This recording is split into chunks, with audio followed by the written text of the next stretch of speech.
ಆರೋಪಿ ಪ್ರಜ್ವಲ್ ರೇವಣ್ಣ ಸಂತ್ರಸ್ತೆಯ ಜೊತೆ ತಾನು ನಡೆಸಿದಂತಹ ಲೈಂಗಿಕ ಕ್ರಿಯೆಯ ವಿಡಿಯೋಗಳ ಪ್ರಕರಣ ರಾಷ್ಟ್ರ ಮಟ್ಟದಲ್ಲಿ ಸುದ್ದಿಯಾಗಿತ್ತು.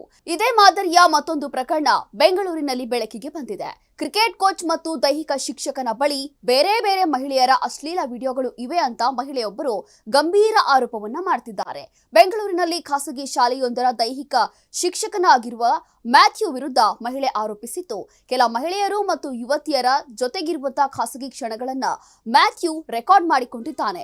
ಸುಮಾರು 2,500 ವಿಡಿಯೋಗಳು ಇದೆ ಅಂತ ಸಂತ್ರಸ್ತೆ ಗಂಭೀರ ಆರೋಪವನ್ನ ಮಾಡ್ತಿದ್ದಾರೆ.